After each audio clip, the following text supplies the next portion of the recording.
देश प्रदेश में शुरुआत करते महाराष्ट्र से आ रही एक बड़ी खबर के साथ, जहां भंडारा में एक अस्पताल में आग लगने से 10 नवजात शिशुओं की मौत हो गई है। वार्ड में ये कुल बच्चे थे, इनबाउंड आउटबाउंड वार्ड, जैसा कि कुछ देर पहले हमारी सुनील सिंह हमारे संवाददाता उनसे बातचीत हो रही थी, और उनमें कुल 17 बच्चे थे, जिनमें से 10 की मौत की पुष्टि अभी की गई है। रात 2 बजे ये आग लगी थी ऐसा बताया जा रहा है, और शॉर्ट सर्किट से फिलहाल जो जानकारी आ रही है, प्राथमिक सूचना वो ये कि शॉर्ट सर्किट के चलते ये आग लगी थी। लेकिन इस बीच इस अस्पताल में जो बाकी के जो 7 बच्चे थे उन्हें बचा लिया गया है, वो बच गए हैं और इस आग से उन्हें बचा लिया गया है। कुल 10 बच्चों की लेकिन मौत की पुष्टि भी हो गई है। सिस्टर ड्युटीवर असताना अचानक आउटबाउंडमध्ये स्मोक झाला, त्याला पूर्ण धुरानं पूर्ण रूम बंद झाली ती। तर मग धावत धावत सिस्टर गेल्या, आत दरवाजा उघडला। त्यांनी जसा दरवाजा उघडला पूर्ण त्या धुराचा धूर त्यांच्या चेहऱ्यावर आला, त्याच्यामुळे त्यांना काही दिसलं नाही। लगेच त्यांनी फोन केला सिनियर ऑफिसरला, सगळे डॉक्टर आले, सिव्हिल सर्जन पण आले, मी स्वतः आलो, एसीएस आले, सगळेच आमचे डॉक्टर घटनास्थळी विदिन 5 मिनिटांमध्ये पोहोचले। त्याच्या ज्यांना जसं होते त्यांनी बच्चू काढले, आमच्या डॉक्टरांनी प्रयत्न करून बच्चू काढले, ते बाहेर काढले आणि मग लगेच 5 मिनिटांमध्ये फायर ब्रिगेडची गाडी आली।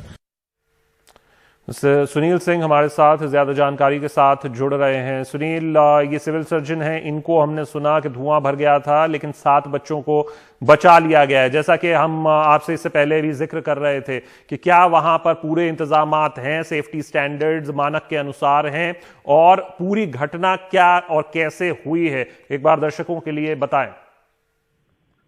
शशांक, ये भंडारा जिले का जिला अस्पताल है और उस अस्पताल में 2 वार्ड हैं जो लगे हुए हैं। उसमें एक आउटबाउंड और एक इनबाउंड है। तो इनबाउंड में जो अस्पताल में ही जो बच्चे पैदा हुए हैं उनकी तबीयत खराब उन्हें रखा गया, और आउटबाउंड में जो बाहर से बच्चे नवजात हैं जो कि पैदा होने के बाद उनकी तबीयत खराब है, तो वहां पर लेकर ये इंटेंसिव केयर यूनिट है वो वहां पर रखा हुआ है। रात को जो जानकारी मिल रही है कि जो ड्यूटी पे नर्स थी उन्हें अचानक से आउटबाउंड वार्ड में कुछ धुआं उठता हुआ दिखा, और उन्होंने देखा कि धुआं बहुत ज्यादा बढ़ गया है। तब उन्होंने अस्पताल को अलर्ट किया। बच्चों को तुरंत जहां तक हो सका निकालने की कोशिश की गई, लेकिन इस दौरान भी जो 10 बच्चे थे उनकी मौत हो गई है। 7 बच्चों को सुरक्षित निकाल लिया गया है, जिन्हें अलग दूसरी जगह पर शिफ्ट किया गया है, उनका इलाज फिलहाल चल रहा है। हादसा बहुत ही भीषण और एक तरह से बहुत दुखदायी है, क्योंकि 7 नवजात बच्चों की 10 नवजात बच्चों की इसमें मौत हो गई है। तुरंत इस पूरे मामले की, जैसा कि आपने सवाल किया कि क्या जो सुरक्षा उपकरण थे या सुरक्षा व्यवस्था थी वो सही थी या नहीं थी, उसकी सबकी जांच के आदेश दिए गए हैं। आग क्यों लगी इसका भी जांच की जाएगी। अभी तक जो प्राथमिक जानकारी है उसके तहत कि शॉर्ट सर्किट से आग लगी और फिर धुआं बढ़ गया, लेकिन शॉर्ट सर्किट किस इक्विपमेंट उपकरण में हुआ और कैसे हुआ इसकी भी अब जांच की जाएगी।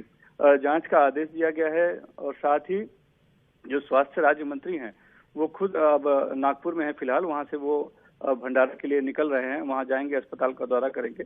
इस बीच जो स्वास्थ्य मंत्री हैं राजेश टोपे, उन्होंने भी जांच का आदेश दिया है, और साथ ही जो भी पीड़ित परिवार है उनकी मदद करने की भी, एक तरह से आर्थिक मदद करने की भी उन्होंने एक आश्वासन किया है। तो कोशिश है अब सब कुछ समझने की, जानने की, लेकिन एक बहुत ही भीषण और बड़ा हादसा, और हम कह सकते हैं कि किस तरह से एक लापरवाही उजागर हुई है, जिसका नतीजा कि 10 नवजात बच्चों को अपनी जान गंवानी पड़ी। बिल्कुल बेहद दुखद और दर्दनाक हादसा। शुक्रिया सुनील इस खबर के लिए, जानकारी के लिए। आगे बढ़ते हैं, खबर यूपी के बुलंदशहर से। पंचायत चुनाव लड़ने के उम्मीदवार नेताओं की पिलाई जहरीली शराब को लेकर 5 लोग इसमें उनकी मौत हो गई है।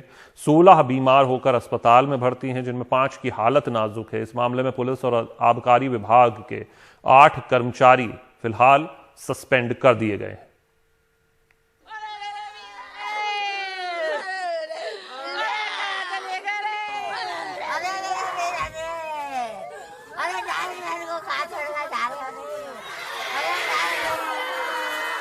जीतगढ़ी में हर तरफ मातम है।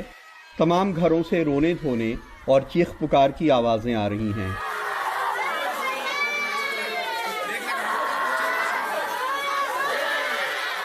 शराब ने सतीश की भी जान ले ली। उनकी पत्नी कहती हैं कि पंचायत चुनाव लड़ने के ख्वाहिशमंद नेता नए साल की रात से ही गांव वालों को मुफ्त शराब पिला रहे हैं। सतीश उनसे ही शराब पी के आए थे। ये इलेक्शन को जो खड़े हैं इन्होंने भी बांटी है 2 कचौरी पेटी, उनसे ही लेके बांट रहे हैं। 2 कचौरी पे आ रहे हैं शराब। इलेक्शन को जो खड़े हो रहे हैं 2 जने 3 जने मिलकर इन्होंने दारू बांटी है, 2 कचौरी पिला रहे हैं ये। लेकिन नेताओं की कल रात की शराब जहरीली निकल गई। पी के लोग मरने लगे, बाकी अस्पताल पहुंच गए। यहाँ महिलाएं अपने मर्दों की शराबखोरी से परेशान हैं। उनका इल्जाम है कि पुलिस को सब पता है, लेकिन शराब कारोबारियों से वसूली कर कार्रवाई नहीं करती। ये दारू बेचते थे और काफी दिनों से बेचते थे दारू, और कोई कहता था तो किसी की कोई सुनवाई नहीं करता था, नहीं कोई पुलिस वाला, नहीं कोई पैसा भर देते थे बस। फिर कोई कानून कार्रवाई कोई नहीं होती थी इनकी। शराब पी के मरे कलुआ के भाई शराब की वो बोतल दिखाते हैं जिसे पी के उनका भाई मर गया।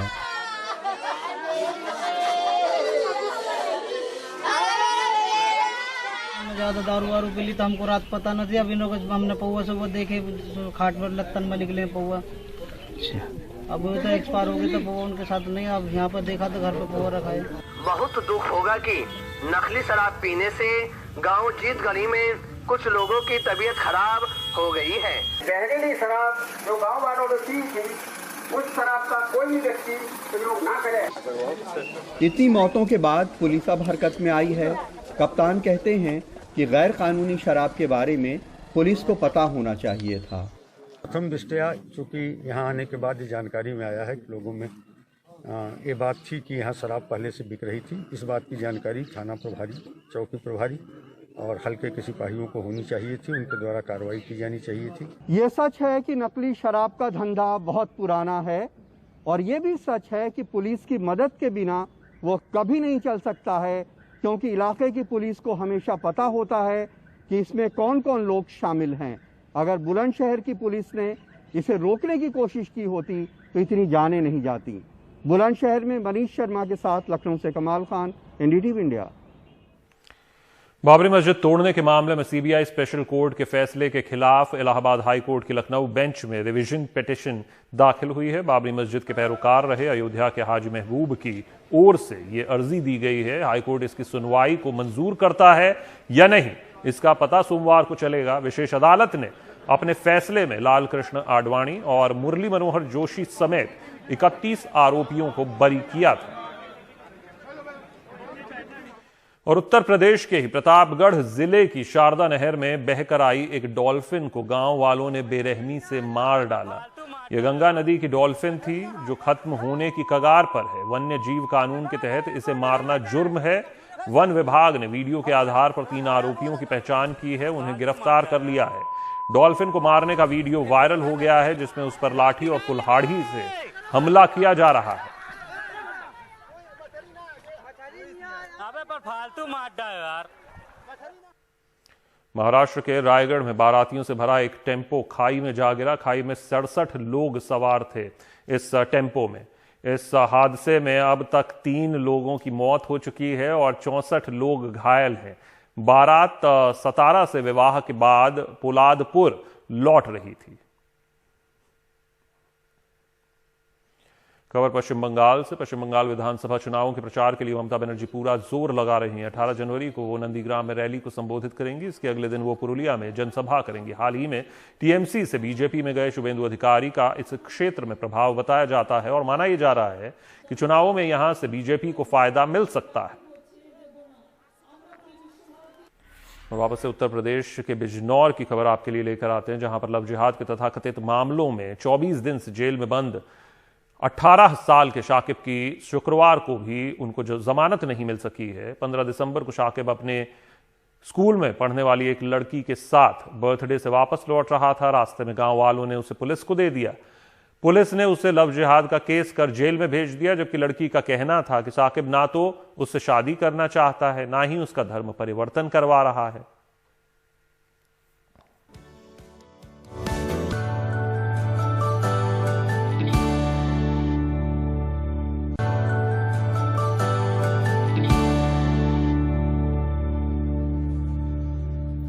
खबर बिहार के नालंदा जिले से, जहां के सोहसराय थाना क्षेत्र में हथियार से लैस एक बदमाश हत्या के इरादे से एक युवक के घर में घुस गया।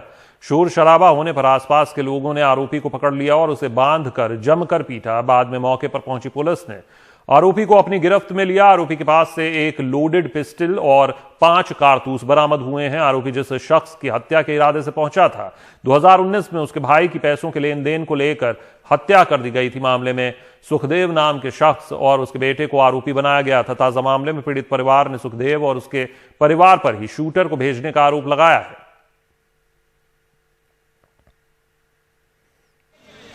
तो बिहार के मुजफ्फरपुर में कुछ बदमाशों ने हथियारों के दम पर बैंक में लूट की वारदात को अंजाम दे दिया।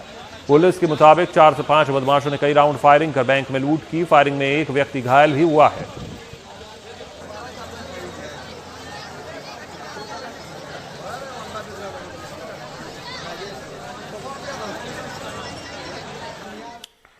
जम्मू कश्मीर के सोपोर में भारी बर्फबारी के बीच सेना के जवानों ने महिला को नवजात के साथ सुरक्षित घर पहुंचाया। इसके लिए तकरीबन 3.5 किलोमीटर बर्फ के बीच चलना पड़ा।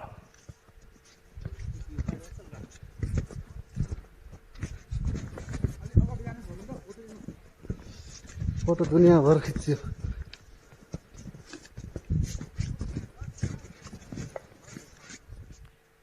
वहीं लुधियाना पुलिस की एक शानदार मुहिम है। काम पर जाने वाले प्रवासी मजदूरों की बच्चियों के लिए डे केयर सुविधा की शुरुआत की गई है। इसमें जो प्रवासी मजदूर रोज काम पर जाते हैं, उनकी छोटी बच्चियों को एनजीओ की सहायता से उनके घरों के पास ही एक जगह पर पूरा दिन ध्यान से रखा जाता है। उनको वहां पढ़ाई के साथ खेलकूद की सुविधा भी दी जाती है, जो बिल्कुल मुफ्त है।